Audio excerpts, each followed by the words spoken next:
د ننګرهار ولایت د سرور د ولسوالۍ اړوند سیاف فامیلو ته څیرمه نن سهار شاوخوا 10:30 بجې د ملکی وګړو د تیلو تانکر پوري تړل شوی چسپکي ماین چاودنه کړي چې له عمله تانکر و راخسته وو د دې اورلګیدنې له عمله تانکر ته څیرمه یو رکشا ولاسي پلورونکو کراچۍ هم سوځیدلې د پیخي عیني شاهد د تانکر د اورلګیدنې کیسه داسې کوي او زه فامیلو نن روانو مدل د چاوکي ودرېدم یو ښځه او ماشوم او سړی روان واغوله مې بریک واخښتو دی وخت ټیلر راورسېدو اور واخښتو بس بړک سره اور ولګېدو ګر چاپې بس هغه سړی نر و چې ځان ایستو بس ما منډه کړه هغونه پوه نه یم چې څه وي بچ وي ما دا رشکه پکې منځه لاړه بس دغه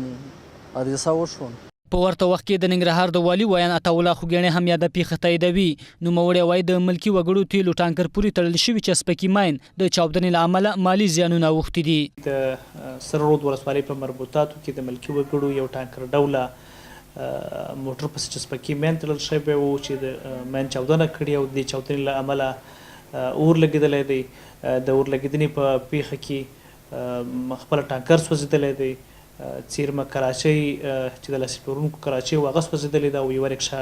سوځېدلې ده چاته په دې پیښه کې د سر زیان دی اوښتی